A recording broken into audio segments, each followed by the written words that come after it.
Hi friends, welcome to stunning moms. ಬನ್ನಿ, ನಾವು ನನ್ನ ಹಿಂದಿನ ಒಂದು ವಿಡಿಯೋದಲ್ಲಿ ನೆಕ್ಸ್ಟ್ ಅಕ್ಷರಾಭ್ಯಾಸ ಆದಂತಹ ಪ, ಯ, ಉ, ಡ, ಟ, ಚ ಈ 6 ಅಕ್ಷರಗಳನ್ನು ಒಳಗೊಂಡಂತಹ ಅಕ್ಷರಾಭ್ಯಾಸದ ಹಂತ 3 ನೋಡಿದ್ವಿ. ನಾವು ಆಲ್ರೆಡಿ ರಗಸದ ನೋಡಿದ್ವಿ, ಜವಮಬನ ಕಲ್ತಿದ್ದಾರೆ. ನೆಕ್ಸ್ಟು ಈ ಹಂತ. ಸೊ ಇದಕ್ಕೆ ರಿಲೇಟೆಡ್ ಆಗಿರುವಂತಹ ನಾವು ವರ್ಕ್ಶೀಟ್ಗಳನ್ನು ಸಾಲ್ವ್ ಮಾಡಿದ್ವಿ. ಇದು ಕಂಟಿನ್ಯೂಯೇಷನ್ ಪಾರ್ಟ್, ಭಾಗ 2. ಸೊ ಇಲ್ಲಿ ನೋಡಿ, ಚಿತ್ರವನ್ನು ಗುರುತಿಸಿ ಅದಕ್ಕೆ ಸರಿ ಹೊಂದುವ ಪದಗಳನ್ನು ಹುಡುಕಿ ಕೆಳಗಿನ ಡಬ್ಬದಲ್ಲಿ ನಾವು ಬರೆಯಬೇಕು. ಚಿತ್ರ ನೋಡಿ. ಸೊ ಮಗುಗೆ ಒಂದೇ ಸಲ ನಾವು ಬರೀ ಇದಿಷ್ಟೇ ಕಾಲಮನ್ನು ಕೊಟ್ಬಿಟ್ಟು ಒಂದು ಯಾವುದಾದ್ರೂ ಒಂದು ಪದವನ್ನು ರಚಿಸು ಅಂತ ಹೇಳ್ಬೋದು. ಅಡ್ವಾನ್ಸ್ ಮಕ್ಕಳಿಗೆ ಆ ರೀತಿಯಾಗಿ ಹೇಳ್ಬೋದು, ಈ ಚಿತ್ರ ಬೇಡ. ಸೊ ಬರೀ ಇದರೊಳಗಡೆ ನಾವು ಬಹಳಷ್ಟು ಪದಗಳನ್ನು ನಾವು ರಚಿಸ್ಬೋದು. ಯಾವಾಗ? ಅಡ್ವಾನ್ಸ್ ಲೆವೆಲಲ್ಲಿ. ಮೊದಲನೇ ಹಂತದಲ್ಲಿ ನಾವು ಇನ್ನೂ ಅಕ್ಷರಗಳನ್ನು ಅಭ್ಯಾಸ ಮಾಡಿಸ್ತಾ ಇದ್ದೀವಿ ಅಂದಾಗ ಅದು ಸರಿಯಲ್ಲ. ಫಸ್ಟು ಇಂತಹ ಒಂದು ಸಿಂಪಲ್ ಆಗಿರುವಂತಹ ವರ್ಕ್ಶೀಟ್ಗಳನ್ನು ಕೊಡಬೇಕು. ಇಲ್ಲಿದೆ ಚಿತ್ರ. ಸೊ ಅವರು ಆ ಚಿತ್ರವನ್ನೇ ನೋಡಿಬಿಟ್ಟು ಹೇಳಿಬಿಡ್ತಾರೆ ಪಟ. ಸೊ ನೆಕ್ಸ್ಟು ನಾವು ಆಲ್ರೆಡಿ ಈ ಒಂದು ಪ, ಯ, ಉ, ಡ, ಟ, ಚ ಅಕ್ಷರಗಳನ್ನು ಐಡೆಂಟಿಫೈ ಮಾಡಿ ಕಲ್ತಿರೋದ್ರಿಂದ ಪ ಅನ್ನೋದು ಇಲ್ಲಿದೆ, ಟ ಅನ್ನೋದು ಇಲ್ಲಿದೆ. ಹೌದು, ಇದು ಪಟ ಅಲ್ವಾ? ನೆಕ್ಸ್ಟು ಅಡ್ವಾನ್ಸ್ ಲೆವೆಲಿಗೆ ಹೋದಾಗ ನಮಗೆ ಚಿತ್ರ ಬೇಡ, ಬರೀ ಇಷ್ಟನ್ನೇ ಹಾಕಿಕೊಟ್ರೆ ಈ ಇಷ್ಟನ್ನೇ ಬಳಸಿಬಿಟ್ಟು ಯಾವ ಒಂದು ಪದಗಳನ್ನು ರಚಿಸ್ಬೋದು ಅಂತಾದರೆ ಜಪ ಬರುತ್ತೆ, ರಟ ಬರುತ್ತೆ, ಪಟ ಬರುತ್ತೆ, ನಟ ಬರುತ್ತೆ ಅಲ್ವಾ, ಪದ ಬರುತ್ತೆ. ಸೊ ಎಷ್ಟೊಂದು ಪದಗಳು ಬರೀ ಈ ಒಂದು 6 ಅಕ್ಷರಗಳನ್ನು ಬಳಸಿ ಮಾಡಬಹುದು. ಬಟ್ ನಾವು ಇಲ್ಲಿ ಸ್ಟಾರ್ಟಿಂಗ್ ಲೆವೆಲ್ ಬಿಗ್ನಿಂಗಲ್ಲೇ ಇರೋದ್ರಿಂದ ನಾವಿಲ್ಲಿ ಬರೀ ಈ ಚಿತ್ರವನ್ನು ನೋಡಿಬಿಟ್ಟು ಅದಕ್ಕೆ ಸಂಬಂಧಪಟ್ಟಂತಹ ಒಂದು ಪದವನ್ನು ರಚಿಸೋಕ್ಕೆ ಹೇಳ್ತಾ ಇದ್ದೀವಿ. ಬನ್ನಿ ನೆಕ್ಸ್ಟ್ ಪದ ನೋಡೋಣ. ಇಲ್ಲಿ ನೋಡಿ, ಸೂರ್ಯ ಉದಯಿಸ್ತಾ ಇದೆ. ಸೊ ಉದಯ, ಉ ದ ಯ, ಉ ದ ಯ, ಉದಯ. ಹೌದು. ನೆಕ್ಸ್ಟ್ ಯಾವ ಪ್ರಾಣಿ? ಉಡ. ಹೌದು, ಉ ಡ, ಉ ಡ, ಉಡ. ಈ ಚಿತ್ರ ಅಂತೂ ಕಾಮನ್ ಆಗಿ ನೋಡಿರ್ತಾರೆ.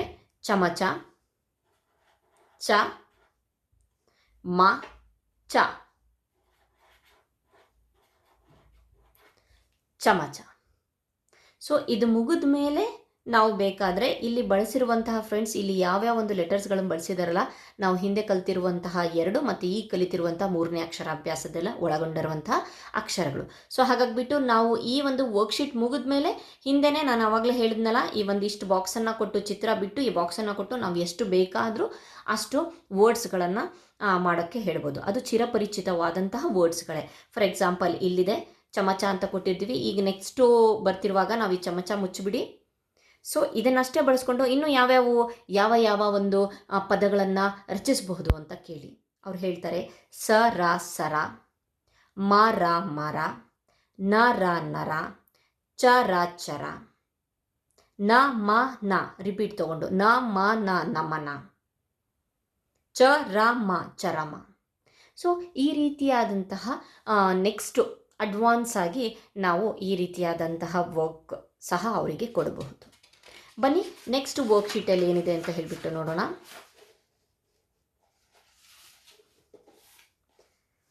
ಕೆಳಗಿನ ಪದಗಳನ್ನು ನಕಲು ಮಾಡೋಕ್ಕೆ ಹೇಳಬೇಕು. ಸೊ ಫ್ರೆಂಡ್ಸ್, ಇಲ್ಲಿ ಏನಪ್ಪ ಅಂತ ಅಂದರೆ, ಈ ವರ್ಕ್ಶೀಟಲ್ಲಿ ಇಲ್ಲಿವರೆಗೆ ಕಲ್ತಿರುವಂತಹ 3 ಹಂತಗಳ ಅಕ್ಷರಗಳನ್ನು ಒಳಗೊಂಡಂತಹ 2 ಅಕ್ಷರದ ಪದ ಮತ್ತು 3 ಅಕ್ಷರದ ಪದ ಮತ್ತು 4 ಅಕ್ಷರದ ಪದ. ಸೊ ಈ ವರ್ಕ್ಶೀಟನ್ನು ಅವನು ಸ್ವತಃ ಕಂಪ್ಲೀಟ್ ಮಾಡ್ದ ಅಂತ ಅಂದರೆ ಅವನಿಗೆ 3 ಅಂದರೆ ಹಿಂದೆ ಏನು ಕಲ್ತಿದ್ದಾನಲ್ಲ 2 ಪ್ಲಸ್ ಇದೊಂದು 3 ಹಂತಗಳನ್ನು ಅವನು ಪಾಸಾಗಿದ್ದಾನೆ ಅಂತ ಹೇಳಿ. ಸೊ ಬನ್ನಿ ಇಲ್ಲಿ ನೋಡೋಣ. ಜ ಯ, ಜಯ. ಫಸ್ಟು ಅವನಿಗೆ ಅದನ್ನು ಓದೋದಕ್ಕೆ, ಉಚ್ಚಾರಣೆ ಮಾಡೋದಕ್ಕೆ ಹೇಳಿ. ಜ ಯ ಜಯ, ಚ ಟ ಚಟ, ದ ಡ ದಡ, ಉ ಮ ಉಮ, ಪ ದ ಪದ, ಚ ಟ ಚಟ. ಚಟ ಚಟ ರಿಪೀಟ್ ಆಗಿದೆ, ಆದರೂ ಪರವಾಗಿಲ್ಲ. ಸೊ ಅವನಿಗೆ ಈಸಿ ಆಗುತ್ತೆ ಓದೋದಕ್ಕೆ. ಸೊ ಫಸ್ಟ್ ನಾವೇನು ಮಾಡಬೇಕಪ್ಪ ಅಂತ ಅಂದರೆ ಈ ಇಡೀ ವರ್ಕ್ಶೀಟಲ್ಲಿರುವಂತಹ ಪದಗಳನ್ನು ಹಾಕ್ಕೊಡಿ, ಒಂದ್ಸಲಿ ನೀವು ಹೇಳ್ಕೊಡಿ. ಯಾಕಂತ ಅಂದರೆ ಇನ್ನೂ ಪದ ಅಕ್ಷರ ಕಲಿತಾ ನಾವು ಪದಗಳನ್ನು ಓದೋಕ್ಕೆ ಕೊಟ್ಬಿಟ್ರೆ ಅವನಿಗೊಂದು ಸ್ವಲ್ಪ ಹೆದರಿಕೆ ಆಗ್ಬೋದು. ಸೊ ಹಾಗಾಗಿಬಿಟ್ಟು ನಾವೇನು ಮಾಡ್ತೀವಿ ಅಂತಂದರೆ ಫಸ್ಟ್ ಅಕ್ಷರಗಳನ್ನು ಕಲಿತಾದ್ಮೇಲೆ ಇದು ಒಂದ್ಸಲಿ ಹೇಳ್ಕೊಡ್ಬೇಕು ನಾವು. ಜಯ ಪರ್ಫೆಕ್ಟ್ ಉಚ್ಚಾರಣೆಯೊಂದಿಗೆ ನಾವು ಅದನ್ನು ಹೇಳ್ಕೊಡ್ಬೇಕು. ಜಯ ಜಯ ಈ ರೀತಿ. ಅದಾದಮೇಲೆ ಈ ಮೂರು ಹಂತದ ಅಕ್ಷರಗಳನ್ನ ಕಲ್ತಿರೋದ್ರಿಂದ ಅವನು ಈಸಿಯಾಗಿ ಲೆಟರ್ನ ಐಡೆಂಟಿಫೈ ಮಾಡ್ತಾನೆ ಮೊದಲನೇದಾಗಿ. ಎರಡನೇದಾಗಿ 2 ಲೆಟರ್ ವರ್ಡ್ಸ್ಗಳನ್ನು ಅವನೇ ಸ್ವತಃ ಕಲಿತಾನೆ. ಓದ್ತಾ ಹಿಂದೆ ಕಲ್ತಿರುವಂತಹ ಒಂದು ಅಂಶಗಳು ಅವನಿಗೆ ಪದೇ ಪದೇ ರೀಕ್ಯಾಪ್ಚುಲೇಟ್ ಆಗುತ್ತೆ, ಪುನರ್ಮನನ ಆಗುತ್ತೆ. ಸೊ ಹಾಗಾಗಿಬಿಟ್ಟು ಈ ಒಂದು ಫುಲ್ ವರ್ಕ್ಶೀಟ್ ಅವನಿಗೆ ಪರ್ಫೆಕ್ಟ್ ಆಗಿ ಬರುತ್ತೆ. ಅಂದರೆ ಇಲ್ಲಿವರೆಗೆ 3 ಹಂತದ ಅಕ್ಷರಾಭ್ಯಾಸ ಪರ್ಫೆಕ್ಟ್ ಆಗುತ್ತೆ ಅಲ್ವಾ ಫ್ರೆಂಡ್ಸ್? ಇಲ್ಲಿ ನೋಡಿ, ಪವನ, ನಯನ, ಉದರ, ಚಮಚ, ವಚನ. ನೆಕ್ಸ್ಟ್ 4 ಲೆಟರ್ ವರ್ಡ್ಸ್ ಡ ವ ಡ ವ, ಡವ ಡವ, ಅಪಜಯ, ವಟ ವಟ, ಟಪ ಟಪ. ಆದರೆ ಈ ಒಂದು ವರ್ಡ್ಸ್ಗಳನ್ನು ಇಂಟ್ರೊಡ್ಯೂಸ್ ಮಾಡಿದ್ಮೇಲೆ ಆದರೆ ಇದರ ಒಂದು ಮೀನಿಂಗು ಸಹ ನೀವು ಹೇಳ್ಕೊಡಿ. ಏನು ಚಮಚ, ವಚನ ಅಂದ್ರೇನು, ಉದರ ಅಂದ್ರೇನು, ನಯನ ಅಂದ್ರೇನು. ಅಂದರೆ ಮಗುಗೆ ಗೊತ್ತಾಗಬೇಕು ಏನಪ್ಪ ಅಂತ ಅಂದರೆ every word has its own meaning. ಅವನಿಗೆ ಒಂದು ಮೀನಿಂಗ್ ಇರುತ್ತೆ. ಸೊ ಹಾಗಾಗಿಬಿಟ್ಟು ಆ ಮೀನಿಂಗ್ ಇಲ್ಲದೆ ಯಾವ ಒಂದು ಪದನ ಸಹ ನಾವು ಇದೆ ಅಂತ ಹೇಳಿಬಿಟ್ಟು ಈ ಎಲ್ಲ ಪದಗಳನ್ನು ಈ ಒಂದು ಅಕ್ಷರಗಳನ್ನು ನಾವು ಕಲ್ತು ಬಿಟ್ಟಿದ್ದೀವಿ ಅಂತ ಹೇಳಿಬಿಟ್ಟು ಯಾವುದ್ಯಾವುದೋ ಮಬ, ಬಮ, ಈ ರೀತಿಯಾದಾಗಿ ಒಬ, ಈ ರೀತಿಯಾದಂತಹ ವರ್ಡ್ಸ್ಗಳನ್ನು ನಾವು ರಚಿಸ್ತೀವಿ ಅಂತ ಅಂದರೆ ಆಗೋದಿಲ್ಲ. ಯಾವುದೇ ಒಂದು ವರ್ಡ್ಸ್ಗಳನ್ನು ರಚಿಸ್ತೀವಿ ಅಂತ ಅಂದರೆ ಅದರ ಮೀನಿಂಗ್ ಅಲ್ಲಿರಬೇಕು, ಮೀನಿಂಗ್ ಪರ್ಫೆಕ್ಟ್ ಆಗಿರಬೇಕು. ಸೊ ಹಾಗಾಗಿಬಿಟ್ಟು ದಡ ಚಟ ಇಂಥವು ಸಿಂಪಲ್ ಆಗಿರುವಂಥ ಡೈಲಿ ನಾವು ಯೂಸ್ ಮಾಡ್ತಾ ಇರ್ತೀವಲ್ಲ, ಸೊ ಅದನ್ನು ಎಕ್ಸಾಂಪಲ್ ಆಗಿ ತಗೊಂಡು ನಾವು ಅದರ ಮೀನಿಂಗನ್ನು ಹೇಳ್ಕೊಂಡು ಹೇಳಿದ್ರೆ ತುಂಬ ಈಸಿ ಇರುತ್ತೆ. ಮಕ್ಕಳಿಗೆ ಕಲಿಕೆಯಲ್ಲಿ ಹೊಸ ಅವನ ಒಂದು ಶಬ್ದ ಭಂಡಾರ ಜಾಸ್ತಿ ಆಗ್ತಾ ಹೋಗುತ್ತೆ. ಅದ್ರ ಜೊತೆಗೆ ಅವನಿಗೆ ಈಸಿಯಾಗಿ ಆಮೇಲೆ ಖುಷಿಯಾಗಿ ಸಂತೋಷದಾಯಕವಾದಂತಹ ಕಲಿಕೆಯ ವಾತಾವರಣ ಉಂಟಾಗುತ್ತೆ. ಸೊ ಫ್ರೆಂಡ್ಸ್, ಇಲ್ಲಿಯವರೆಗೆ ನೀವು ನಮ್ಮ ಚಾನಲನ್ನು ಸಬ್ಸ್ಕ್ರೈಬ್ ಮಾಡಿಲ್ಲ ಅಂತ ಅಂದರೆ ಪ್ಲೀಸ್ ಸಬ್ಸ್ಕ್ರೈಬ್ ಮಾಡಿ.